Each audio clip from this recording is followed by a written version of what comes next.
Madison Daniels, welcome to the InQua Podcast. Thank you. You're one of the InQua OGs.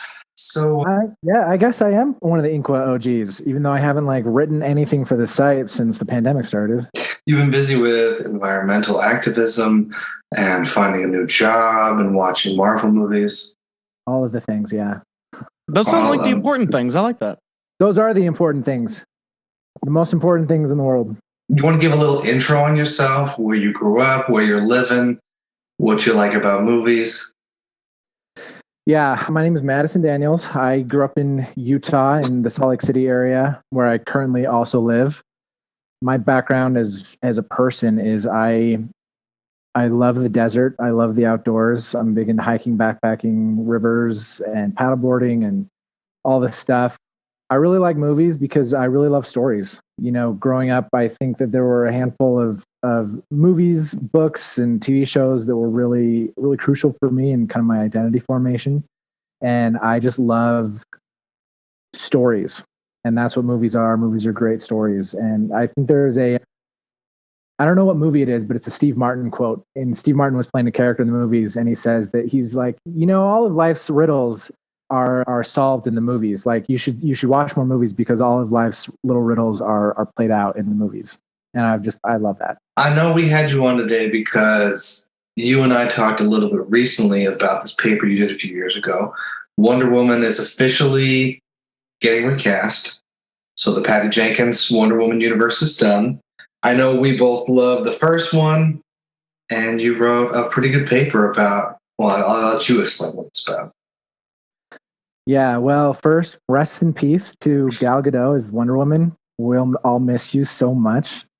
Yeah, no, so when the first movie came out, I was in a climate change and new media class in college.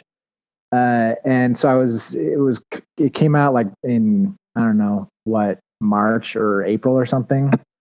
And I was writing my final paper at the time, and I was, maybe a couple pages into this paper. And then I saw the movie and I scrapped everything, and I was like, I need to write a paper on this movie because its plot just kind of lends itself so well to, the idea of the Anthropocene and climate change. And so I saw the movie probably 2 or 3 more times in the span of 2 weeks so that I could write this paper. Because, when you write a paper, you need to get quotes, you need to get the story down and stuff. But basically, the paper is called Wonder Woman and the War for the Anthropocene. And so the Anthropocene is, so there's geological ages in the Earth. There's like the Holocene, the Pliocene, the Carboniferous period, which are just these different periods in the Earth's history that are defined by what's the most, what aspect of Earth's environmental systems is driving the most change, right? So the Carboniferous period was a period in Earth's history where there was a huge die-off of trees and plant materials, which threw a ton of carbon in the air. And so that's why it's called the Carboniferous period, or the Holocene, which is a time in the Earth's history that is dominated by the sun. And so the Anthropocene is the time in Earth's history that is dominated by humans, or people, or, anthropology. I've seen season 2 of Community. I'm familiar with anthropology. We can go. Oh, yeah. Hey, I'm halfway through season 2 again for the 20th time. Heck yeah. The study of man. So the Anthropocene is the most recent geological age in Earth's history where human beings are the most dominant force of change on the Earth's ecosystems. Where in in a million years or a billion years, you'll be able to see evidence or records in Earth's geology of humans in the form of radioactive isotopes that we've put there in the form of nuclear bombs or microplastics. That these things we've permanently altered, or maybe not permanently, but we've altered the Earth in such a way that the archaeologists of the future will be able to look back and see that human beings were here. When you put it that way, that sounds like cool. We're making an impact. You'll be able to see that we were here. You want to rephrase that to what we all actually believe about people? Yeah. So the real problem of the Anthropocene is that, you could rephrase that to be, it's a problem of climate change. It's a problem of we're altering Earth's ecosystems at a rate at which the Earth cannot adapt to. that the species alive on Earth in the form of plants and animals and even us can't adapt fast enough to, or won't be able to adapt fast enough to be able to continue living and thriving on the Earth in the coming centuries, which is a bummer. There we go. To put it lightly, so truly the bees dying at an alarming rate are not just a meme. We're impacting things so much so that the future will look back and say, what were they thinking? Oh, absolutely. Yeah. And like, I think part of the problem is, and this is what I get to in the paper, and that Wonder Woman, at least the first Wonder Woman gets into so well, is that the problem of climate change and the problem of the Anthropocene is that it's so big. The problem is so big and so nebulous that it's hard for our brains to like conceptualize it. It kind of short circuits our brain to think that like, oh, the Earth is so big and the atmosphere is so big. How could we possibly, as a human species, how could we possibly have a big impact? And that's part of the kind of the plot of the first Wonder Woman movie is that when Diana Prince, she's this princess of Themyscira. She is so youthful and optimistic and like super powerful, and she's like, oh, I know what the problem is here with World War I. It's the god of war. If we just kill the god of war, everything will be okay. And there's kind of this need in the human psyche to like boil down a problem into like one or two like main like big things. Like it's just ExxonMobil, right? If we could just get rid of ExxonMobil, everything will be solved. I mean, that's a problem of podcasting too. Like everyone that tries to take bite-sized pieces, because I mean, what you say makes sense. At the end of a bunch of podcasts that I listen to, they're always like, okay, now tell our listeners one or two things that they can do to fix the planet. I don't know. Yeah. Kill the God of War. That's the problem. The problem is just gigantic. And ultimately, so part of the research that I was doing for this paper, there's this book called Learning to Die in the Anthropocene. And it's by, hold on, let me just jump up really quick and tell you. Live podcasting, heading to the bookshelf. It's called Learning to Die in the Anthropocene by Roy Scranton. It's a very good book written by this guy he's a veteran. And so he's done time, in war and in battlefronts and stuff. And his whole thing is we need to learn how to die to our present way of doing things so that we can rebirth a new way of doing things. But in that book, he talks about how the problem of climate change is that the problem is us, which is on the one hand very profound, but on the other hand very problematic, because it's like we're the problem. Hi, I'm the problem. It's me. If Taylor Swift. And so that's really what I kind of latched onto in that first Wonder Woman movie, is that the problem that she discovers is that the problem is humans. So Wonder Woman, the problem is humans. That's a good subtitle, like Glass Onion, a Knives Out movie. Yeah, so Diana comes to Europe with Steve Trevor and is constantly like, hey, Steve, take me to the front lines. Take me to where Ares is going to be, or Ludendorff, the kind of the red herring evil guy, is going to be, so that I can kill him, so that I can end the war. Because obviously humans are so good that they wouldn't be at war with each other if it weren't for the god of war. And over the course of the film, what she learns is that, oh, you kill the god of war, it's not going to do anything. Humans are actually just like kind of problematic creatures. And she has this kind of one-on-one with the real Ares at the end, where he basically is like, I'm hardly doing anything here, and these people are at war with each other. I've pressed one or two buttons from afar, but these people are, human beings are at their core like puny, pathetic, and weak and violent. And that kind of like gets at Diana, because she's like, oh, maybe the world of men doesn't deserve me. The world doesn't deserve me to help them. And that's when we're talking about climate change, I think that's one of the blind spots, or one of the weaknesses in the environmental movement, is that it can be pretty anti-human. It can be pretty misanthropic in its approach to human beings and how we solve the problem. Having worked in the environmental nonprofit world, it's hard to kind of be in that zone and to see, all the money and time and effort spent to like try and plunder the earth and come away with it with a really good view of humanity. And so there's something seductive about that view that, humans are actually just really gross, problematic, dirty, evil little creatures. And maybe the world will be better off without us. There's something really seductive and like nihilistic about that. So you're in that actual world of environmental and climate change and trying to make the world a better place with like with a minor in just enjoying movies and being able to communicate. So you write, so this book this paper comes together, right, in that way. And do you find that your ability to speak the language of just like media and pop culture and, what people like to talk about in their casual world makes this more digestible, makes this relatable as you try to present, the biggest problem in the universe? Oh, absolutely. I think that, so there's this really great climate communicator. Her name is Katharine Hayhoe. She's written a number of books, but a lot of her work is demonstrating that like facts and figures aren't going to change people's minds, right? Like you can throw as many numbers and charts and data at people and it's not going to do anything. What's really going to do something is relationality, love, and like communication.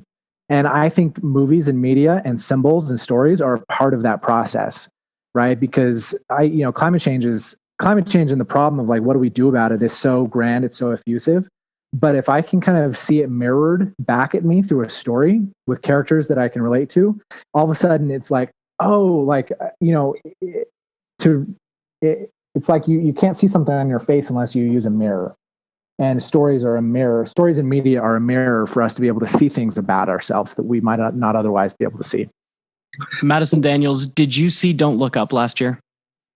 Yes, I did. And I legit had a panic attack in the last 20 minutes where I like got clammy. Like I was worried about my heartbeat. I was like, am I going to die? And it was because that movie hit really too close to home for me. I'm glad that someone had a better experience with that movie than I did.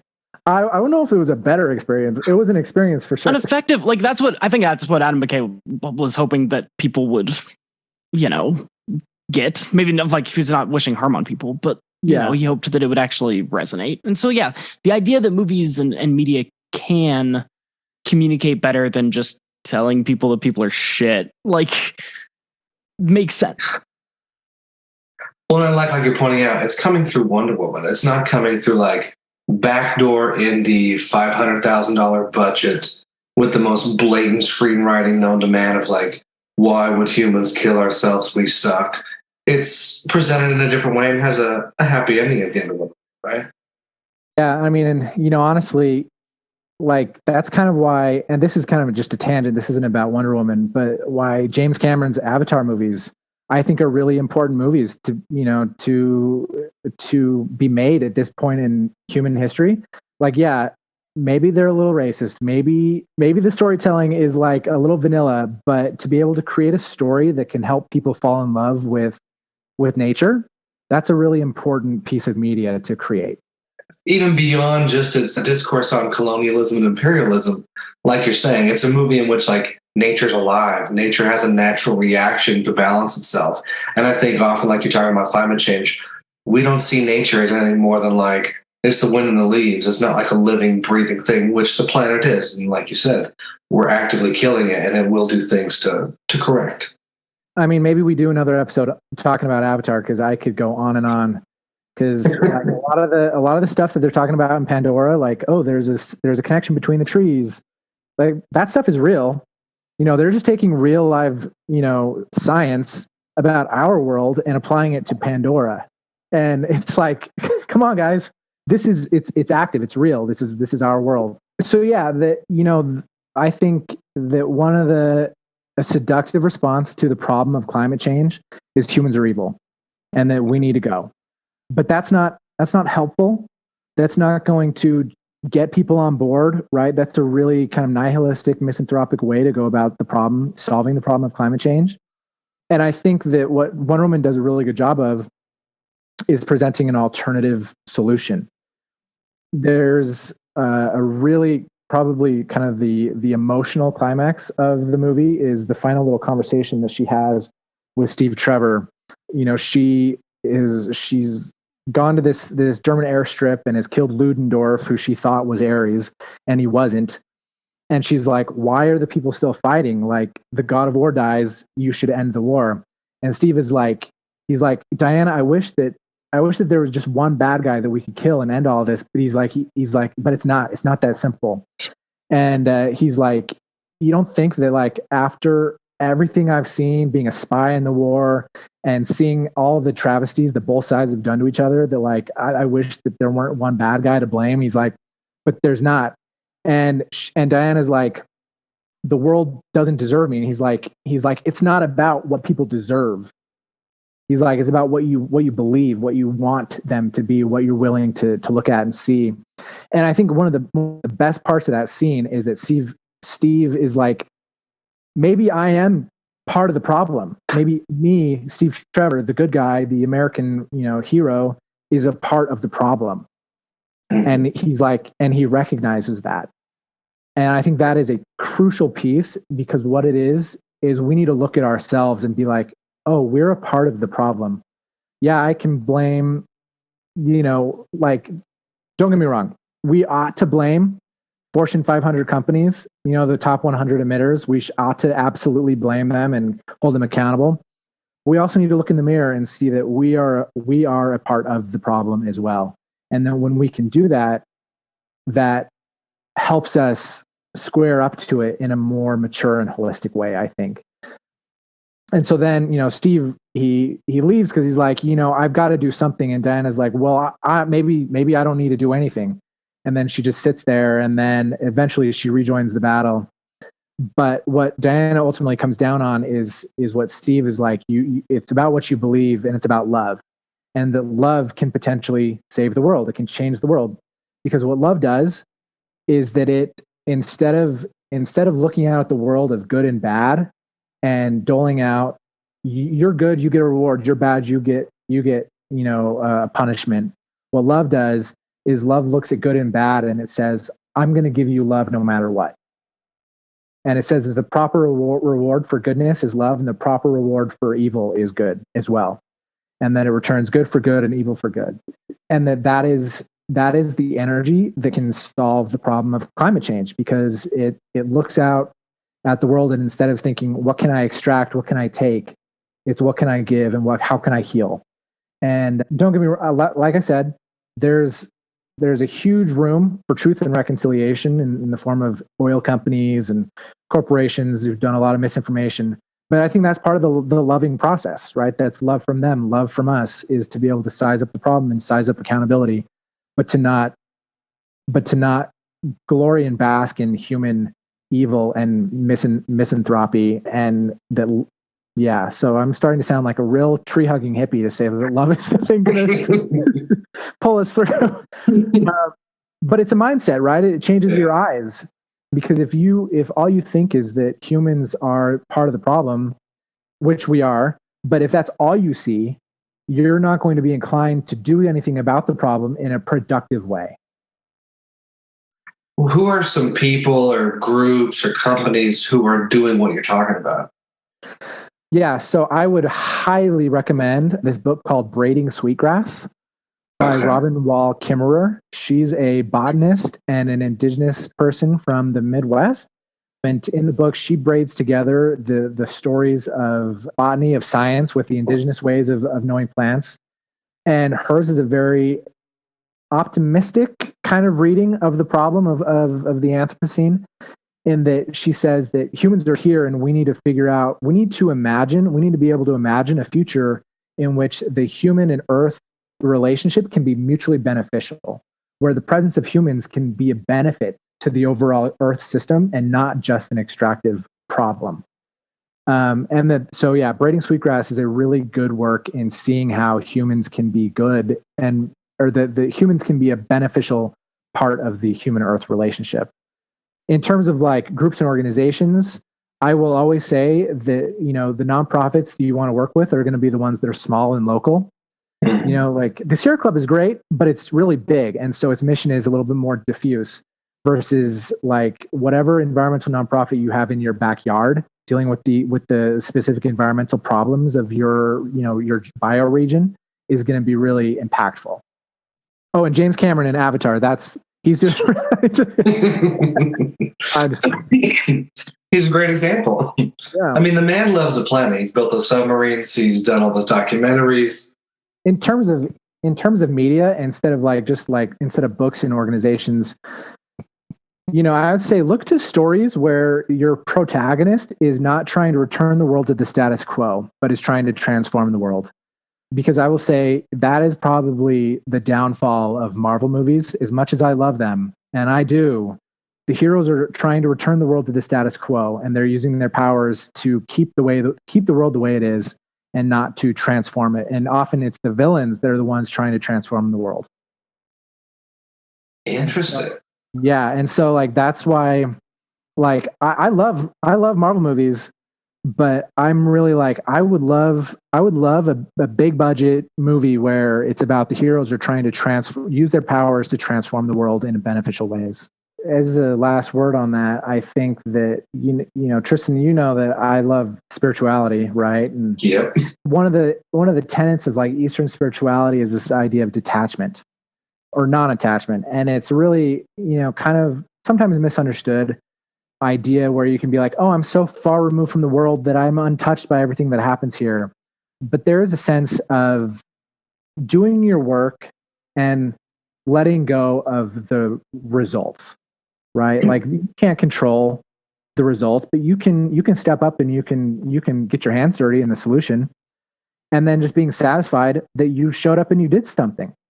That derive your satisfaction and your like mental health from that, and don't for the love of God, don't derive it from whether or not we're going to solve the problem of climate change, because that's a recipe for depression and sadness. But show up and do something, and then just step back and watch the world work.